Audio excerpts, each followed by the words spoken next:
Assalamu alaikum rahmatullahi wa barakatuh.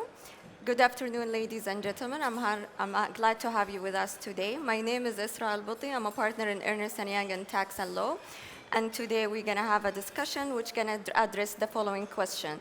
Will a new Mena blueprint unlock the next $1 trillion surge? We have a distinguished panel with me. We will start from my left. Hussain Abdulla is the co-CEO of QInvest, Qatar leading private investment bank. Talal al-Diaby is the group CEO at Eldar Properties, the UAE leading real estate developer.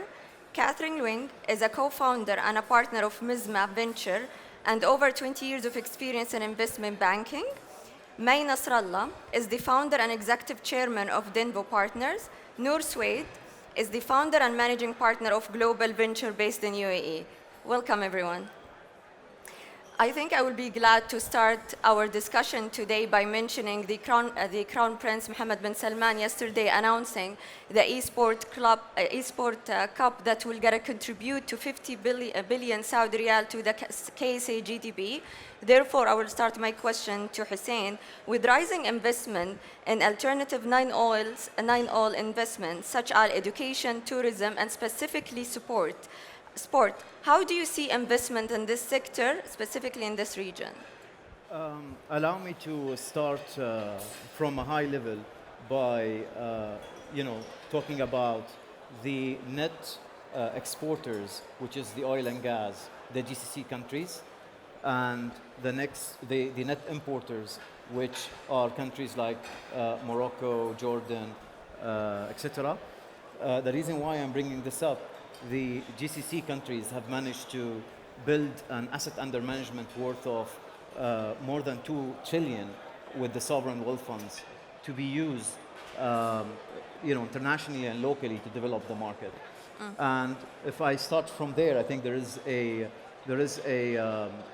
desire from the GCC countries to push this investment thesis forward, not necessarily for the technology, from the technology perspective, but also different sectors, including the education, including healthcare and many other sectors, because the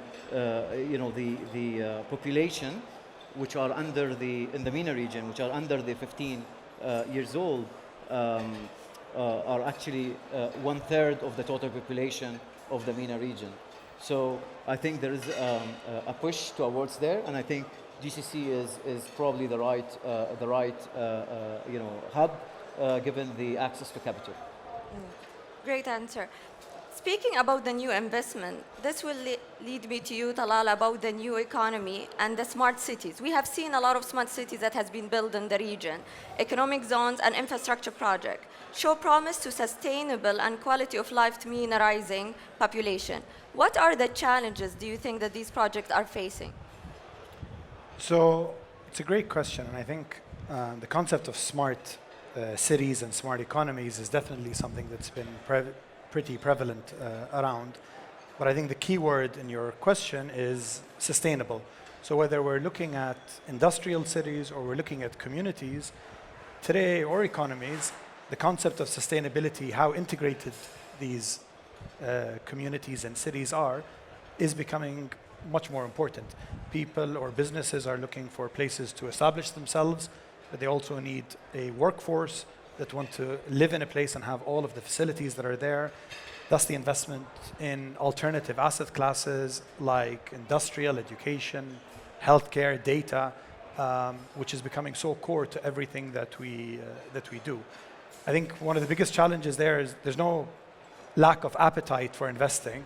It's people, finding the right quality people that are going to really develop something that is very different for the future, given we have a much more sophisticated and well-informed customer. I agree with you, definitely. Having a sustainability city is very important, and these challenges are going to be addressed in also more cities going to be built in the future. Going to a broader view, May, I will refer this question to you. We have been discussing this previously, and I was really interested in your answer about how the change in the mechanism of investment has changed in the region. Previously, we have the experience that it was more into exporter of capital, but now we have seen that the capital investment coming in actually. So what are the challenges in the region that they have overcome to become a destination for investment? Thank you for the question. You're entirely right. I think historically, when I first moved to the region in 2005, the only visits we got from companies were those seeking capital. True. From global companies. Now a lot has changed. What we're seeing today is a dearth of companies coming in looking to invest, and I could categorize them in private equity firms and in global strategic firms. And it's really predicated on three factors. Number one, the governments from within the region have been actively looking to open their economies, to have regulatory framework changes, governance changes, openness to foreign direct investments, to a way that it's attracted others to come in and feel that their investments are secure and welcomed as well. Second, it's the sovereign wealth funds. They're very, very focused on really enhancing their economies and diversifying away from oil and gas. And we're seeing a lot of concerted efforts on behalf of, for example, the PIF, which is targeting to grow its portfolio to $3 billion of investments by 2030. They've done a lot of efforts in diversifying the economy over here and continue to do these efforts quite dramatically. Equally in the UAE, we're seeing substantial investments happening there. Last year alone, so $23 billion of FDIs coming into the UAE. Saudi had almost 30 billion over the past couple of years as well of FDIs. And a lot of that is with the concerted effort to diversifying the economy and growing it into a $1 trillion economy in the UAE and a multi-trillion dollar economy in the Saudi Arabia. And lastly, I would say it's the growth of the capital markets. So the capital markets have been very sleepy for the past decades. And now they're very vibrant, very active, lots of efforts behind privatizing some of the public companies, particularly those that are dividend paying and well run and well sought after. So last year alone, so 50 companies IPO generating about 20 billion in investments coming into that. So when you see all of that taking place, you get very optimistic about the wave and where we're going and where we're heading to from here. Yeah. Would that be linked to the regulatory changes happening in the region as well? Absolutely. You're seeing a lot of regulatory framework changes. And in particular, I think Saudi more than anybody, I think that what we're seeing over the past handful of years, I wouldn't have expected to see in my lifetime. But I'm very, very proud to see it, very privileged to see it, and very privileged to be part of helping to see that change happen through some of the work that we're doing. But you're seeing the regulatory framework quite dramatically change. So we have bankruptcy laws that are now helping to protect foreign investments. We're seeing openness to foreign direct investments. There used to be limitations in how much capital one can take from foreign companies, and now much more open to that effect. You're seeing changes in just governance frameworks, openness in a way that we haven't seen before. Sure. And that inevitably attracts capital, and particularly when, as we heard this morning, Europe, for example, is not going through the best of cycles right now. So some of those strategic companies that are looking for growth come here, and the PIF and Mubadala and ADQ and other sovereign wealth funds are incredibly helpful in welcoming that capital and in co-investing with them in the region as well. Yeah. Thank you, Mai, for this as well. We can't speak about investment without talking and coming across technology. So, Noor, with your experience in funding the regional tech ecosystem, what has been done better to support the entrepreneurs with access to capital, incentives, and resources to scale? So I think across the region, in terms of entrepreneurship and venture capital, the last 5 years have just been unsurpassed. And to quantify it for you, in 2018, the Mena ecosystem of venture funding, so all deals, the whole year, all VC funds, all MENA countries, was a whopping $400 million. That's like one Series C round in the Bay Area back then. Right? Last year, we hit our record year, which was $3 billion, and this year we're continuing to see growth on that. So $3 billion is still not that much money in terms of a venture ecosystem. However, it's much larger than 400 million, which was 5 years prior. So a few of those things, such as the access to capital, access to network, government involvement, encouraging entrepreneurship the same way that they're encouraging large companies setting up here. So really a platform for founders to land and grow, and then the encouragement of local and regional purchasing. So the regional founders do have best-in-class tech. We have young founders building solutions for the region, for the world, using incredible technology, really strong talent, and the region is now starting to say, let's use our own rather than only consume from abroad. And that enables the revenue growth and subsequent funding for these companies. So it really goes all the way from, it's the amount of capital, It's the revenue growth, which is key, the partnerships, and as well as the venture capital ecosystem, the number of VC firms and funds, the number of government and institutional LPs coming in into these funds. So across the board, I think there's been a large amount of encouragement for the ecosystem and capital put behind that encouragement. And finally, we've seen exits. We've seen IPOs. So from Jahiz to what we've recently seen with Tabi and so on, we've seen regional companies scaling to the over $1 billion mark. We've seen successful exits, and that validates the ecosystem, not just in terms of entrepreneurship ecosystem, but in terms of an investment asset class. And that's incredibly important. That's really good news to hear that. So, Catherine, what you heard from the panelists and what they're talking about, different kind of investment, the new economy and different sector as well. From your experience in China, how you can link and compare what you have in China to what's happening in that unique region? Thanks for that. I perhaps have a different vantage point from most because I was an investment banker in Hong Kong, witnessing the decades of growth in China, having played a major role in the capital markets in Hong Kong, supporting that growth in China. I then pivoted to become a venture capitalist, investing in deep technology companies in Israel. So combining those two perspectives, I would say that this region has more going for it than it ever imagined. I say that because in China, we had basically the disruption in technology coming through a B2C standpoint, right? It was mainly Alibaba, Tencent, Meituan. It's all B2C. Now they're waking up to the fact that it needs to be B2B because of the geopolitics situation. So quantum computing, AI, cloud computing is now catching on. But it came in two phases, and it took them 20-odd years.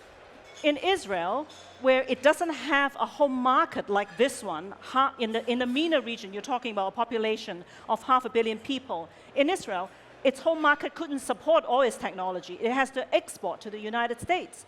So if you combine the lessons learned from China, which went through a two-phase growth of B2C, then B2B, right? And Israel, where it doesn't have a home market, this place has it all. It has a huge home market and a big hinterland, and if it actually works together collaboratively with its neighbors on technology, whether Israel or otherwise, it can actually cut short the path to success and innovation because it has all that it's going for it. And I would also say that from China's standpoint, a top-down policy perspective supported by homegrown, bottoms-up entrepreneurism was a key success factor. The same for Israel under the Yozma program in the 1990s, when the government funded many Israeli VC firms to kickstart the funding of that ecosystem. So if you combine those two things together, this place has the population, the size, the wherewithal, the determination, the top-down policy perspective, young population who are creative and they don't take legacy for granted, to move forward in a pace that can be faster than both countries combined. So I first started doing business in the Middle East 15 years ago, but I only first came to Saudi in May. It was mind-blowing what I saw, and coming back this time, it's even better. So very encouraging, and those are my parallels. It's very good, to be honest, to address all of that. We're being ambitious now with all stated. Back, Hussain, question for you. How do investment opportunity differ across the MENA region? You spoke earlier about the sector. What do you think also investment in MENA could be different? I think if I look at the bigger picture, there is a growth in the GDP. This year expected over 3% in the GCC. And next year as well, there's a growth. Mm-hmm. I think the objective here is from the leaders in the MENA region is to attract foreign direct investments. That's the ultimate objective, right?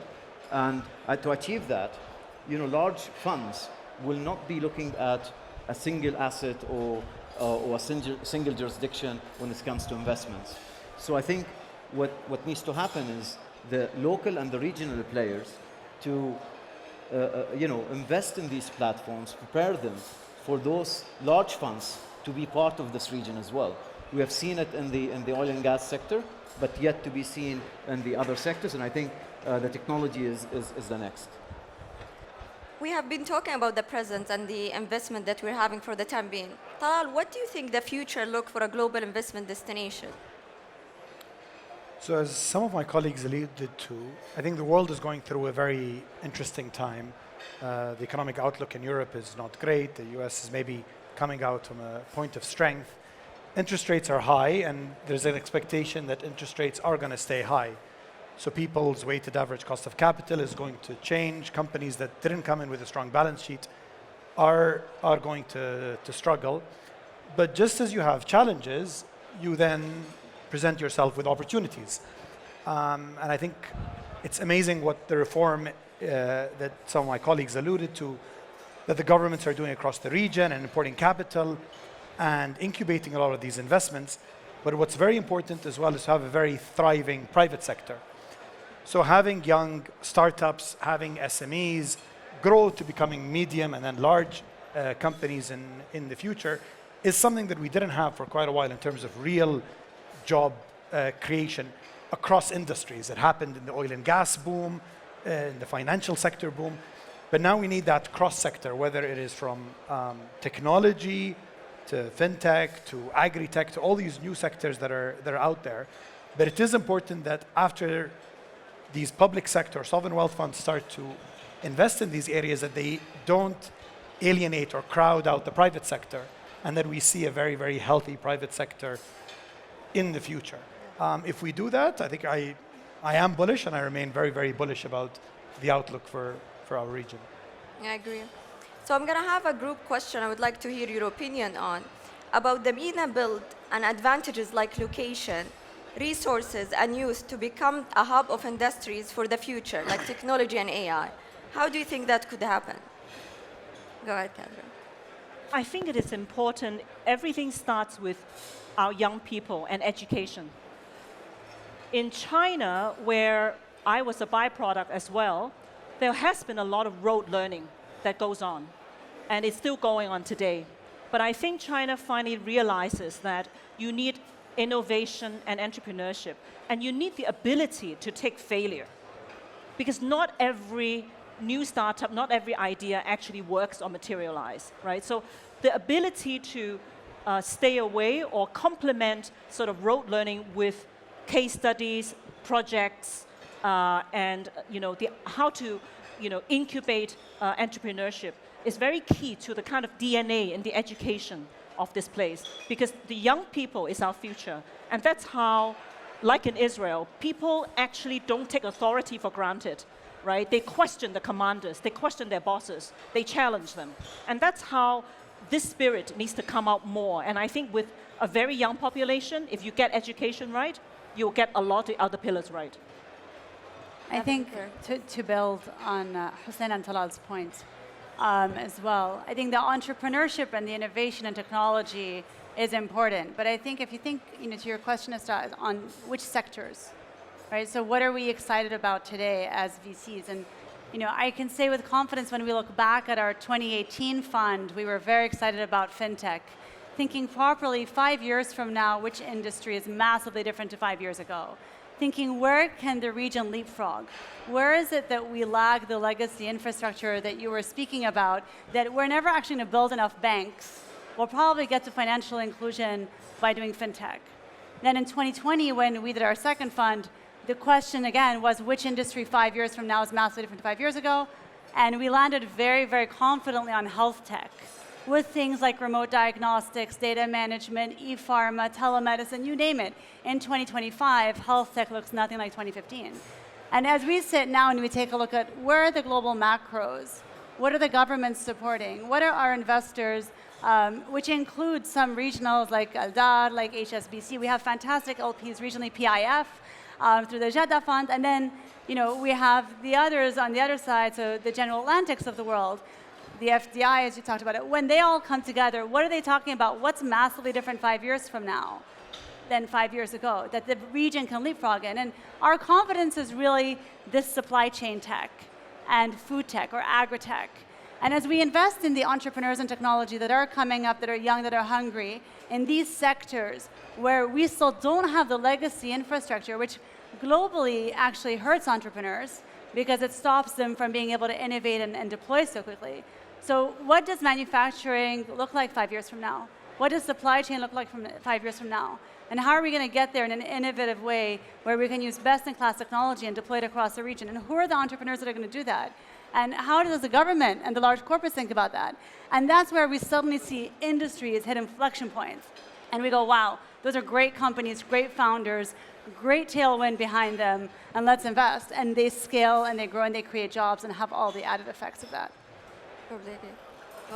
Anyone want to give their... I would actually comment on what just Noor said. I think the growth in the fintech in the GCC specifically, I see it more than 20% year on year.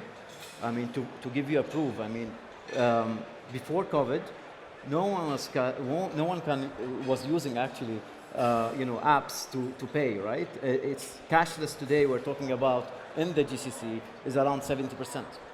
So looking at that gives you an indication where this is going, right?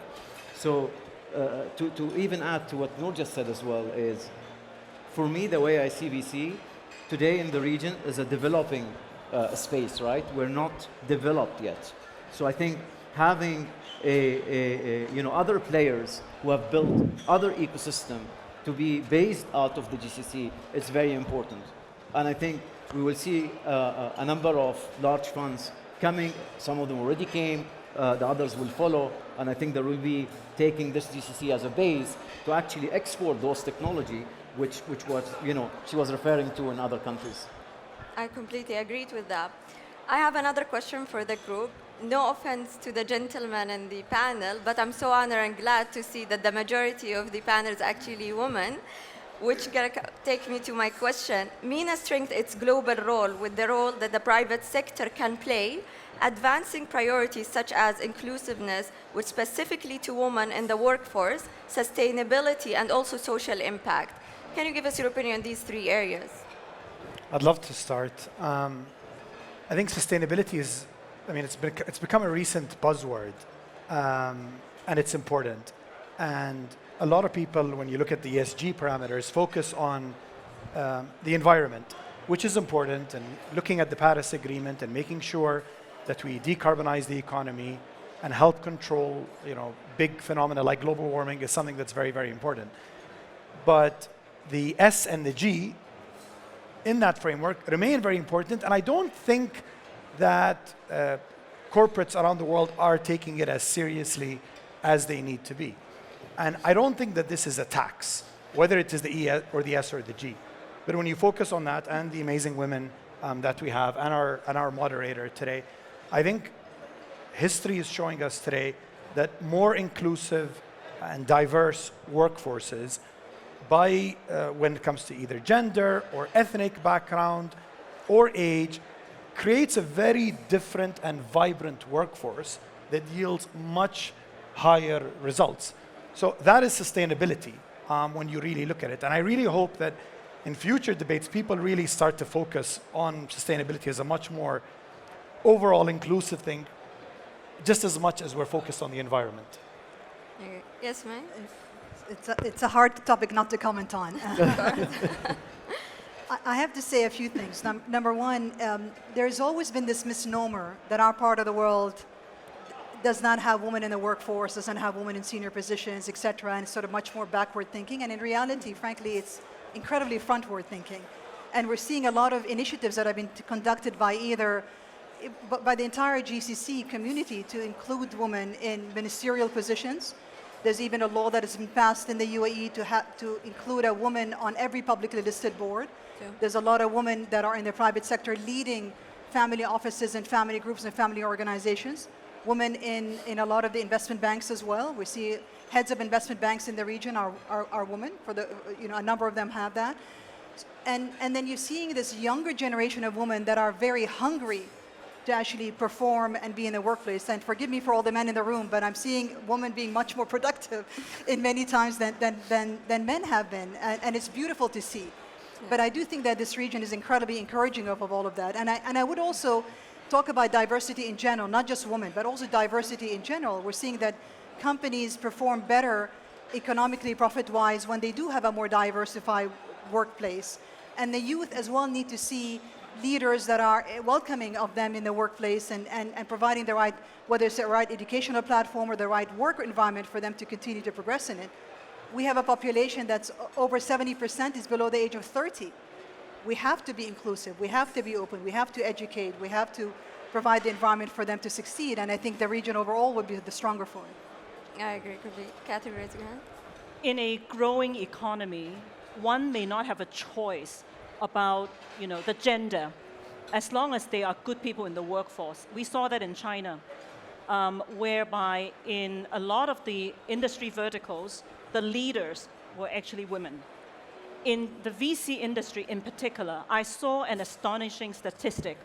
In terms of venture capital funds and the percentage of women who are GPs, if you look at China versus US versus Europe, China has the largest percentage of women who are female GPs in their funds. Whether it's VC fund, PE funds, funds of funds, doesn't matter.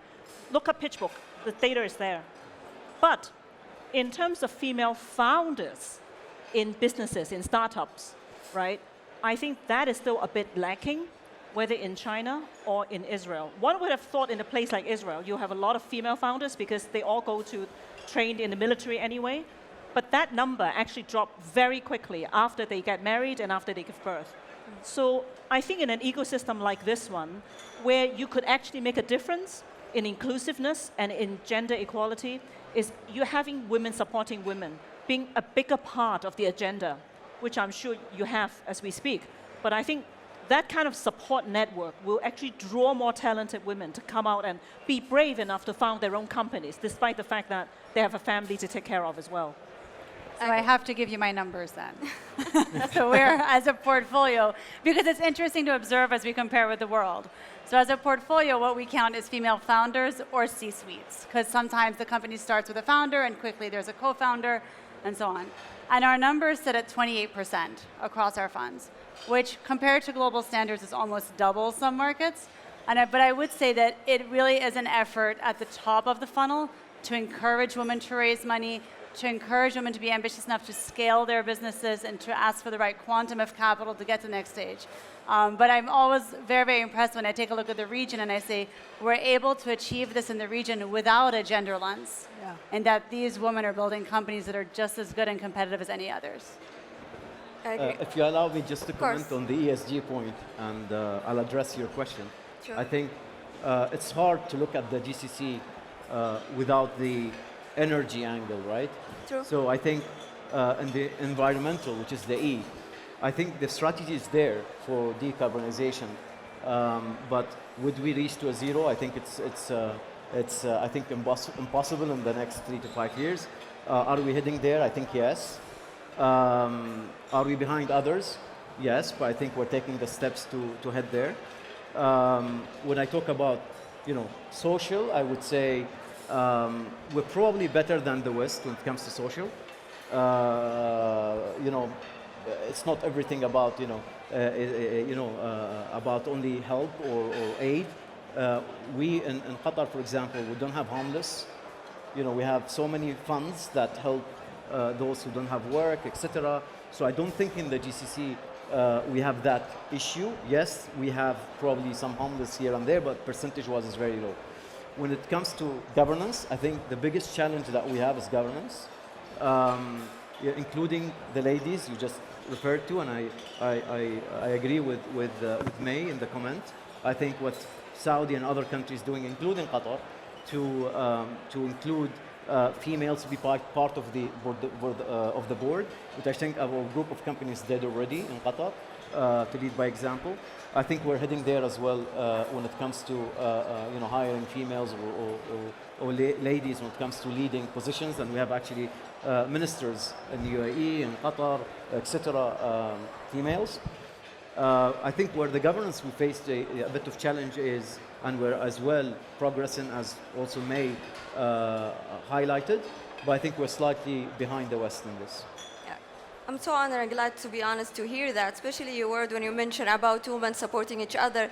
That's, to be honest, especially in that region, how they gotta take it forward in order for us to escalate. So As a question at the end, I wanted to ask also a group question. What areas of growth can the region collaborate more closely on economic vision to unlock the region's full potential as an interconnected global powerhouse? Catherine, maybe you would like to give your opinion on that? I think the sort of the ESG side of things, but I want to focus on mobility within the ESG side of things. I think this country has already spearheaded that some years ago, having a vision of a mobile city, right? Investing in Lucid and trying to get the cars to come here. I think the whole theme of mobility in terms of where electric vehicles, batteries, right, smart cities, because you are starting from a base where there's not a lot of legacy, much like fintech in China, because there were no credit cards, and so Alipay and WeChat Pay was able to take off, right, without much of a legacy burden. And I think in a place like this, where mobility, electric cars, smart cities, if well planned, top down, and you actually take the technology in-house here or collaborate with your neighbors in terms of the best in breed technology, you can go a very long way. And I think that's where I think the focus can be. I think I will comment on what you just said. I think this gives context to what I meant by the E environment, right? I think the electric vehicles, batteries, for example, are manufactured, and they use actually fuel. In some of these manufacturing plants, they use fuel, which is actually against the E. So what I'm referring to is you cannot completely get rid of the energy, oil and gas energy. It's transition and it's a process. We cannot ignore it. And the reason why today the energy prices are really high is because there was a lack of investment in the oil and gas sector for the past 15 years. I mean, we in Qatar, we know this and we understand it. That's why I think it's important to say there are phases and processes to reach there, but of course, we'll always support that initiative. Let's go ahead, Mike.